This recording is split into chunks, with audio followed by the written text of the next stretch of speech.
نبی اکرم صلی اللہ تعالی علیہ وسلم نے ارشاد فرمایا، وہ مومن جو لوگوں کے ساتھ مل کے زندگی بسر کرے اور لوگوں کی طرف سے آنے والی تکالیف پر صبر کرے، وہ مومن اس مومن سے افضل ہے جو زندگی تنہا گزارتا ہے۔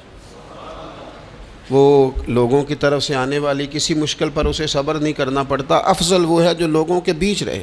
اور اگر لوگوں کی طرف سے کوئی مصیبت آتی ہے، کوئی مشکل آتی ہے، کوئی تکلیف آتی ہے، کوئی اذیت آتی ہے، اس پر صبر کرے، یہ افضل ہے اس بندے سے جو تنہا رہتا ہے۔ اسلام نے رہبانیت سے منع کیا، مل جل کے رہنے کا کہا۔ کوئی انسان سامنے ہوتا ہے تو کوئی اسے بات بھی کر ہی لیتا ہے۔ یہ تو بزدلی ہے نا کہ انسان اس لیے کونے میں چلا جائے کہ کوئی آدمی مجھے تکلیف نہ دے۔ جب انسان سفر طے کرتا ہے، منزل کی طرف جاتا ہے، تو سارے راستے اسے پکے نہیں ملتے، کچھ راستے کچے بھی ہوتے ہیں، دشوار گزار بھی ہوتے ہیں، لیکن اگر وہ جد و جہد والا ہے، کسی منزل تک پہنچنے والا ہے، تو پھر اسے راستے کی پرواہ نہیں کرنی چاہیے، اسے منزل کا شوق پیدا کرنا چاہیے۔ تو انسان کو، مسلمان کو سماجی رابطوں کا کہا، مل جل کر رہنے کا کہا، لیکن اس کے ساتھ ساتھ اسے صالح ماحول بنانے کا بھی حکم دیا کہ مل جل کے رہنا ضرور ہے، پر رہنا سچوں کے ساتھ ہے۔ مل جل کے رہنے میں ہی فائدہ ہے، لیکن ہر ایک سے مل جل کے تھوڑی رہنا ہے۔ فرمایا، یا ایھا الذین آمنوا اتقوا اللہ وکونوا مع الصادقین، اے ایمان والو اللہ سے ڈرو اور سچوں کی سنگت اختیار کرو۔ ایسے لوگوں کے پاس بیٹھو جن کے مزاج میں صداقت ہو، جن کی طبیعتوں میں ستھرائی ہو، جن کا لب و لہجہ شستہ ہو، جن کے الفاظ دھلے ہوئے ہوں، جن کا آئینہ کردار صاف ہو۔ سچے لوگوں کی یہ جو انسان کا ماحول ہوتا ہے نا، یہ اس پر بہت اثر کرتا ہے۔ خارجی ماحول بڑا اثر کرتا ہے۔ نبی پاک صلی اللہ تعالی علیہ وسلم نے فرمایا، کل مولود یولد علی الفطرہ، جو انسان بھی پیدا ہوتا ہے وہ فطرت پر پیدا ہوتا ہے، مسلمان پیدا ہوتا ہے۔ نبی کریم نے فرمایا، اگر اس کے والدین یہودی ہوں تو اسے یہودی بنا دیتے ہیں، عیسائی ہوں تو عیسائی بنا دیتے ہیں، مسلمان ہوں تو بچہ پیدا، یہ صحیح حدیث میں موجود ہے۔ اور ان لفظوں کے ساتھ موجود ہے کہ والدین اگر یہودی ہوں تو یہودی بنا دیتے ہیں، عیسائی ہوں تو۔ چلیں دو باتیں میں تشریح کے طور پہ عرض کر لوں۔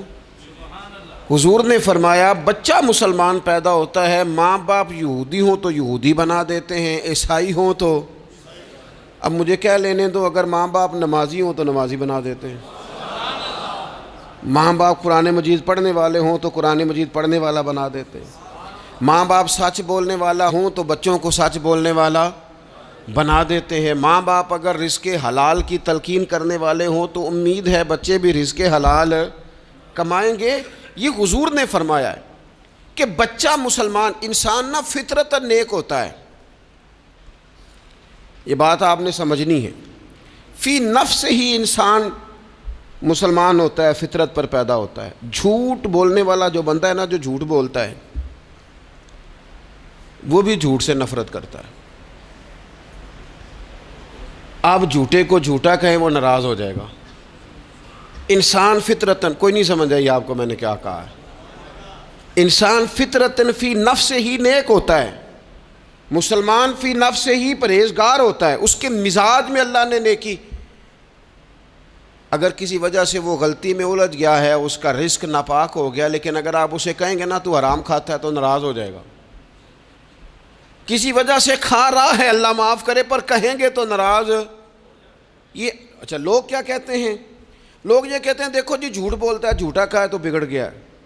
او بھئی، یہ جو بگڑ گیا ہے نا، اس پر اللہ کا شکر ادا کر۔ کیوں؟ اس لیے کہ جھوٹ بولتا ہے پر جھوٹ کو پسند نہیں کرتا۔ وہ کسی وجہ سے رزق اس کا ناپاک ہے، پر رزق حرام کو پسند، وہ رزق حلال والا کہلانا چاہتا ہے۔ انسان فی نفس ہی اپنے مزاج کے لحاظ سے برا نہیں ہوتا، لیکن جو اس کا ماحول ہوتا ہے نا، ارد گرد کے جو لوگ ہوتے ہیں، اس کا وہ اثر قبول۔ کیوں کہا اسلام نے پاک صاف رہنے کا؟ کیوں کہا طہارت کا؟ کیوں کہا صفائی نصف ایمان ہے؟ کیوں کہا کہ تم پاکیزہ رہو، یہ اسلام کا پسندیدہ عمل ہے، اس لیے کہ جب انسان کا ماحول صاف ستھرا ہوتا ہے تو اس کی طبیعت صاف ستھری ہوتی ہے، اس کے ارد گرد اگر پاکیزگی ہوتی ہے تو وہ اجلا اجلا سا محسوس کرتا ہے۔ آپ 2-4 دن غسل نہ کریں تو کیا 2 من مٹی چڑھ جاتی ہے بندے پہ؟ کیا اس پر کلو کے حساب سے گرد چڑھتی ہے؟ کچھ بھی نہیں ہوتا، لیکن وہ جو تھوڑی سی بھی گرد ہوتی ہے وہ وجود کو، طبیعت کو ثقیل کر دیتی۔ آپ جب غسل کر لیتے ہیں تو آپ کو خود بخود اپنا آپ ہلکا ہلکا سا محسوس ہوتا ہے۔ یہ صفائی ستھرائی پاکیزگی ماحول کی یہ پسندیدہ عمل ہے۔ نبی اکرم صلی اللہ تعالیٰ علیہ وآلہ وسلم نے اس ماحول کی خوبصورتی کو پسند کیا، اور حضور نے فرمایا ایسے لوگوں کے پاس بیٹھا کرو جن کے لہجے پاکیزہ ہوں، جن کا انداز اچھا ہو، اور مثال دی نبی پاک علیہ السلام۔ حضور فرمانے لگے اچھے دوست کی مثال اس طرح ہے جس طرح عطر فروش کی مثال ہوتی ہے۔ اگر کوئی اس سے سامان نہ بھی خریدے، سودا نہ بھی خریدے تو خوشبو تو آتی ہے نا۔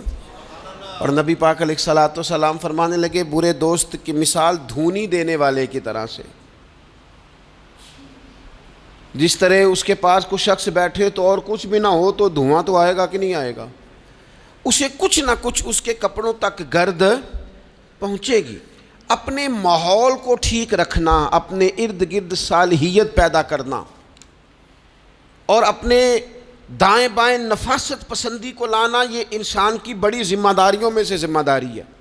ہمیں ہمارا دین منع کرتا ہے کہ کسی قوم کا طرز نہ اختیار کرو، مشابہت نہ اختیار کرو، کسی انسان کے، کسی غیر مسلم کے طریقوں کو نہ اپناؤ۔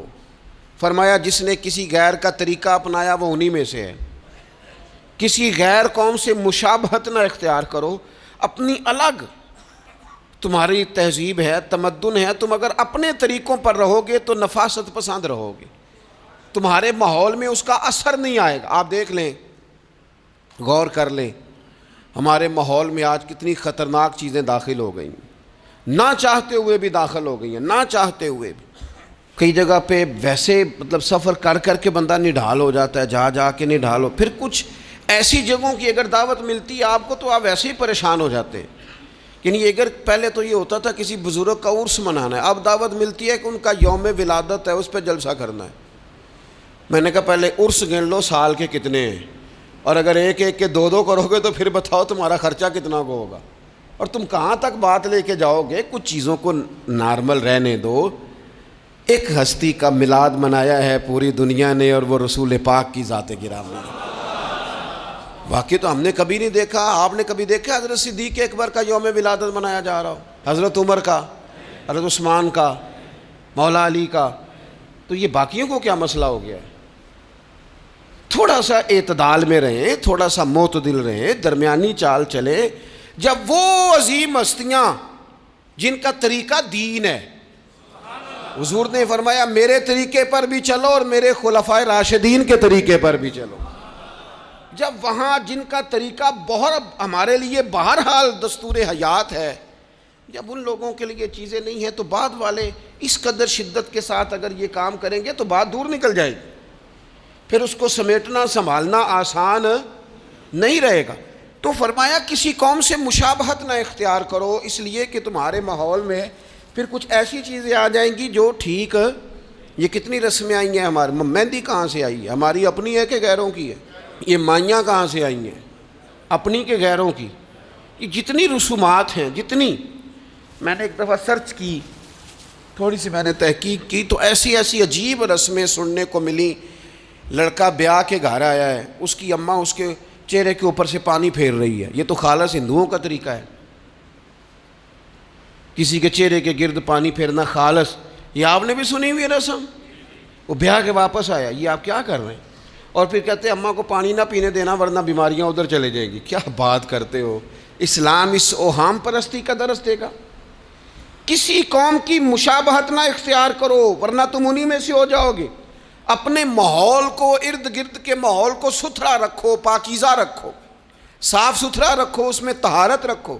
ایسے لوگوں کے پاس بیٹھو جن کے پاس بیٹھنے سے تمہیں اللہ کی یاد آئے، ایسے لوگوں کے پاس بیٹھو بیٹھنے سے تمہیں آخرت کی فکر نصیب ہو، ایسے لوگوں کے پاس بیٹھو جن کے پاس بیٹھنے تمہیں سادگی کا سبق ملے، ایسے لوگوں کے پاس بیٹھو جو تمہیں حقیقت پسند بنائیں، جو تمہیں یہ بتائیں کہ تم نے اپنی زندگی میں بنیادی کاموں کو کس ذمہ داری کے ساتھ سر انجام دینا ہے۔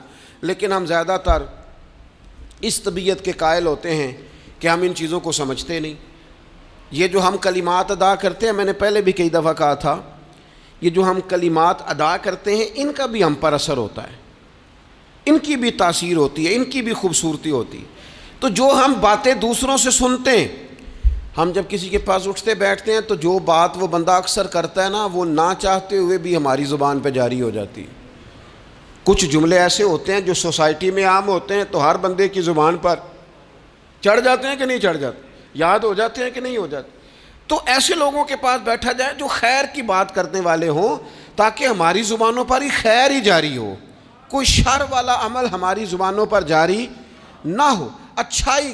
نبی پاک علیہ الصلوۃ والسلام تبوک سے واپس آ رہے تھے، رستے میں مقام جارانہ پر حضور علیہ الصلوۃ والسلام نے حضرت بلال حبشی رضی اللہ تعالیٰ عنہ سے ایک مقام پہ فرمایا اذان پڑھو۔ سیدنا بلال نے اذان پڑھی، چند نوجوان وہاں کھیل رہے تھے، ان میں سے ایک نوجوان جناب ابو معذورہ بھی تھے، انہوں نے نا حضرت بلال حبشی کی آواز کی نقل اتاری۔ یہ اگر نیت اچھی ہو نا تو اچھوں کی نقل بندے کو تار دیتی ہے۔ ہاں اگر نیت اچھی ہو، اگر معاذ اللہ توہین کی نیت ہو تو یہ مسئلہ خطرناک ہے۔ حضرت موسیٰ علیہ السلام کے زمانے میں ایک شخص تھا تو جناب موسیٰ کی نقل اتارتا تھا، اس کا انتقال ہو گیا تو رب کریم نے فرمایا اس لیے اسے معاف کر دیا ہے کہ ادائیں تو میرے کلیم کی اپناتا تھا، ادائیں تو میرے کلیم کی اپناتا تھا۔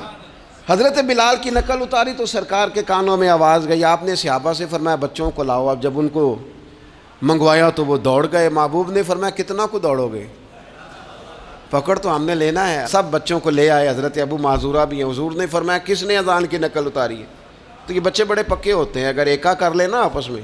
حضور نے فرمایا کس نے اذان پڑھی ہے؟ کوئی نہیں بولا۔ کریم فرمانے لگے چلو باری باری سناؤ۔ اب حضرت ابو معذورہ کی باری آئی، مختلف انداز میں بھی روایت مختلف جگہوں پہ موجود ہے۔ جب ان کی باری آئی انہوں نے اذان پڑھی، پہلے تو پڑھی تھی اپنی مرضی سے، اب پڑھی کریم رسول کی صحبت میں کھڑے ہو کے۔ اور یار حد ہو گئی، جو نبی پاک کے سامنے کھڑا ہو کے کہے اشہد ان لا الہ الا اللہ، جو حضور کے سامنے کھڑا ہو کے کہے اشہد ان محمد رسول اللہ، پھر وہ بندہ خالی رہ جائے؟ حضور نے فرمایا کتنی سونی ہے تیری آواز۔ اور پھر سرکار نے ان کے سر پہ ہاتھ پھیرا، پھر ان کے دل پہ ہاتھ پھیرا۔ تھوڑی دیر ہوئی ایک آیا کالیاں زلفاں والا، ایویں تھوڑی دیر ہوئی ایک آیا کالیاں زلفاں والا، دو کڑیاں میرے من وچ رکیا ہے تے کر گیا نور اجالا۔ ہر چیز تبدیل ہو گئی۔ محبوب نے دعا کی اللہ انہیں اسلام کی ہدایت دے دے۔ حضرت ابو معذورہ کہتے ہیں چند منٹوں میں میرا ماحول بدلا، میری تقدیر بھی بدل گئی، میں کلمہ پڑھ کے مسلمان ہو گیا۔ اب نبی پاک علیہ السلام نے کیا فرمایا؟ فرمایا کہ بلال اذان پڑھیں گے مدینہ طیبہ میں اور ابو معذورہ پڑھیں گے مکہ مکرمہ میں۔ ان کے بال اتنے بڑے تھے کہ وہ بیٹھتے تھے نا تو ان کے نیچے دب جاتے تھے۔ لوگوں نے کہا کٹواتے کیوں نہیں؟ کہنے لگے کیسے کٹواؤں؟ حضور نے دست مبارک لگایا، یہ میں بال قبر میں ساتھ لے کے جاؤں گا۔ پسے مردن فرشتوں نے جو تلاشی لی تو کیا نکلا؟ کہتے میں انتقال کر گیا، فرشتے قبر ٹٹولنے لگے کہ بھلا کیا لے کے آیا؟ پسے مردن، بعد مرنے کے پسے مردن فرشتوں نے جو تلاشی لی تو کیا نکلا؟ فقط ایک دل کے گوشے سے خیال مصطفیٰ نکلا، حضور کا خیال پاک نکلا۔ حضرت ابو معذورہ کو تھوڑی دیر وہ ماحول ملا، حضور کی سنگت مبارک۔ ہمارا جو ماحول ہے نا ارد گرد کا، وہ تھوڑی دیر بھی پاکیزہ، پورا پاکیزہ تھوڑی دیر بھی مل جائے نا تو روح کو بدل جاتا ہے، طبیعتیں قرار میں آ جاتی، باطن میں سکون ٹھہرتا ہے، ماحول اجلا نہیں رہا۔ میں کئی دفعہ کہتا ہوں کہ شاید ہمارے دور میں بھی موبائل اتنا عام ہوتا تو جو کچھ لوگ اس دور میں چند لفظ پڑھ گئے تھے وہ بھی شاید محروم رہ جاتے۔ اب تو بچے بڑی آزمائش میں ہیں، ساری غلطی